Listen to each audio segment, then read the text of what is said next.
kuya, ano ka ba? May asawa na ako. Tsaka di ba sinabi mo may asawa ka na rin? Tapos, para ka dyan, tingin mo naman, kakagusto ako sa iyo. Grabe ka, may asawa ka rin, naglalandi ka pa. Tumong ka na nga, kuya. Hindi ka nakakatawa. Binabawi ko rin, sorry ko sa inyo. Tatarayan ulit kita, kuya. Wala po, hindi kita kailangan. Kasi naalala ko, baka kasi magalit ang gusto mo eh. Katingin mo, magalit kaya? Hoy, magagalit yun. Ano ka? Huwag ka magpapakita sa mister ko. Baka malintikan ka dun. Ay, ganun ba? Magalit. Ano na lang, baka pwede ko na lang makuha ang contact number mo. Tapos, text lang tayo. Ano ka ba? Lumayas ka na. Sige na. At madating ang asawa ko. Gising na yung anak ko. Tayo, hihingi ka pa ng number ko. Sige na, layas na. Kasi nga, malis ako at pag-daily mo din ay. Sige na. Pakipod kasi ay. Paano kaya ito? Hindi naman niya kasi binigay yung number niya. Paano kaya siya matatawagan?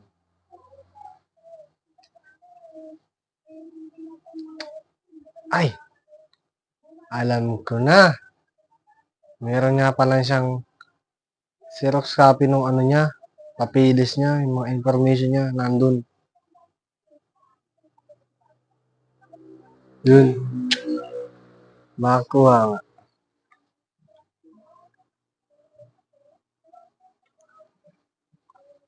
Ay na, ito.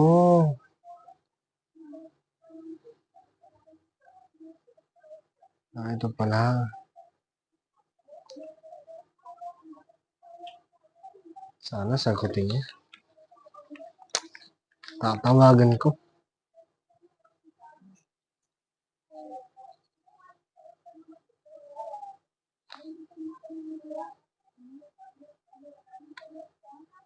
Zero 9 8 5 1 1 2 1 6 7.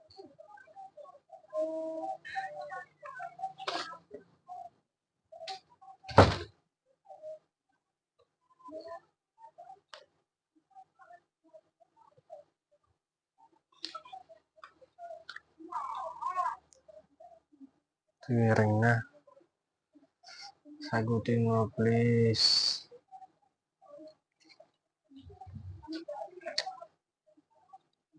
Sagutin mo. Di sinasagot ah. Busy yata. Text ko.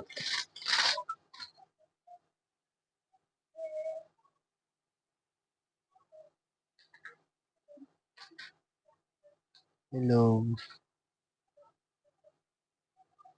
Wala pa din ah. Di na reply.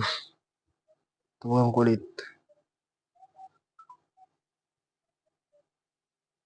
Yun. Hello po, ma'am. Hello? Sino pa ito? Ako po yung yung collector po nung nakaraan. Di ba po, hiningi ko yung mo, contact number mo, ay hindi mo po kasi binigay, kaya tinawagan ko po yung yung nakuha ko po yung number mo dun sa information po. Kasi po, pinaserox ko po yung mo, yung pangapapeles mo, requirements mo, at nakita ko po dun sa information yung number mo. Opo, doon ko po nakuha. Ikaw pala yung kolektor. Bakit? May kukolektahin ka na naman sa akin. Ha? Wala naman. Namimiss lang kasi kita. Namimiss ko lang yung kasungitan mo. Tapos kakamustahin din kita kung okay ka lang din sa inyo. Tsaka pati, baka nandiyan sa akong magalit sa atin. Kamusta man kayo? Okay ka lang ba? Baka nalulungkot ka, punta ako dyan. Ba't mo naman ako mamimiss? Kaano-ano ba kita? Ayos lang naman ako dito. Tsaka pati, wala ako sa mood. Tigil-tigilan mo na katatawag sa akin. Huwag ka lang ulit magtawag. Ay, Diyos ko po. Oops, stay ka lang. Masyado ka namang high blood ay. Easy lang. Baka mahidlag ka. Kamusta pala kayo ng mister mo? At bakit naman wala ka sa mood? 'Di ba? Nabanggit mo na okay ka lang. Kung wala ka sa mood, ilalagay kita sa mood. Malaki na siguro ang pagkukulang ng asawa mo sa'yo, ano? Kaya, huwag kang mag-alala. Nandito naman ako. Pwede ka sa akin mag-open kung may problema ka. Hindi naman sa pinanghihimasukan kayo mag-asawa. Share mo lang. Ito mo yung isang kaibigan. Ako yung kaibigan na pwede mong taguan ng sekreto. Promise. Ano bagang pakialam mo, ha? Kami mag-asawa, may sarili kaming problema. Kaya huwag kang mangangailangan at sige, wala ka naman na dun. Tsaka pati bakit mo na naman ako kinukulit? Ako, ayos lang ako. Kaya huwag ka nang magpapansin diyan. Nagpapapansin ka na naman sa'kin, eh. Ha? Tsaka pati kukuha-kuhain mo na naman yung number ko. Di ko naman sa'yo binibigay. Tatawag-tawag ka diyan.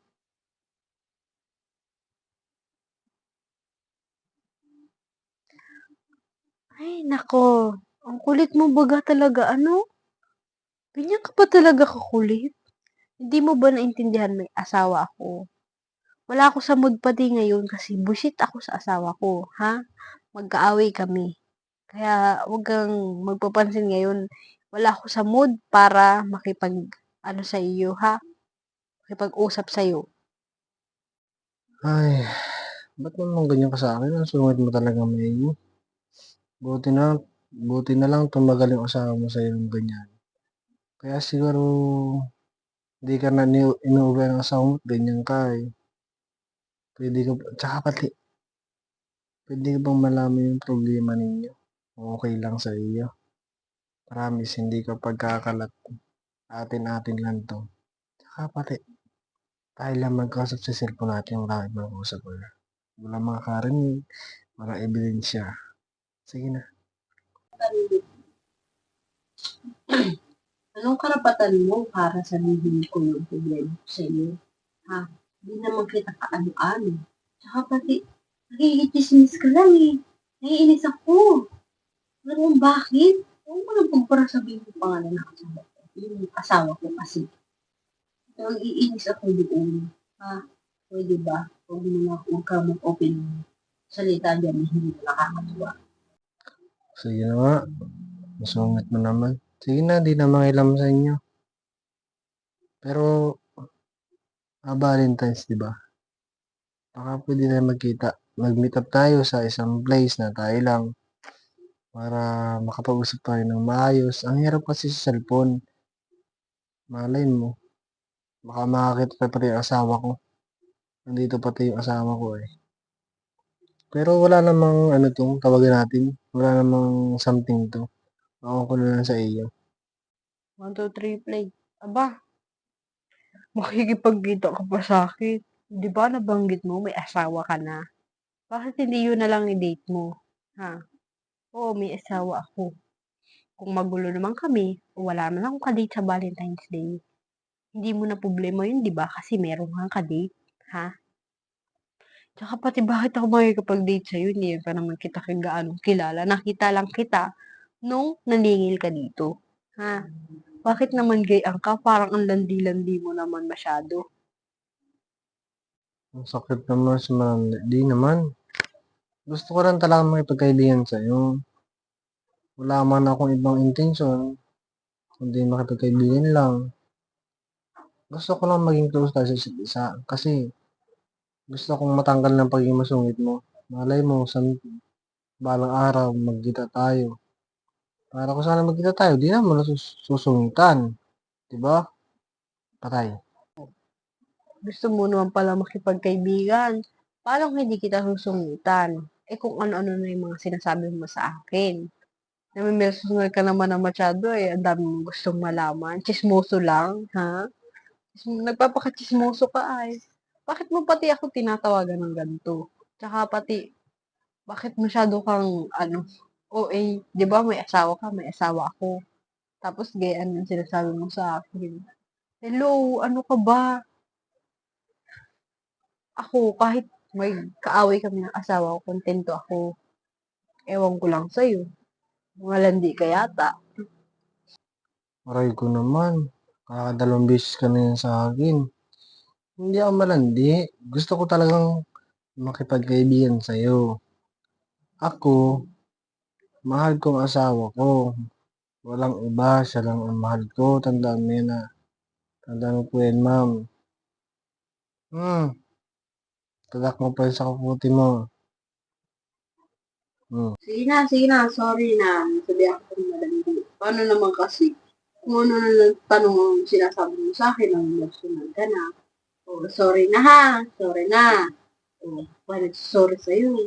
Ikaw naman yung una nagtawag, tapos ikaw yung una nagsabi mo kung ano mo sa akin. Alam mo, bad trip kasi ako ngayon. Kaya, ayoko sana nung may kausap. Nandiyan ka naman, kulit-kulit mo. Sige na, payag na ako na magkaibigan tayo.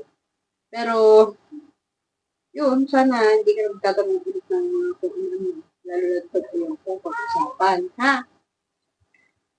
Sorry na, ulit. Tapos, ano,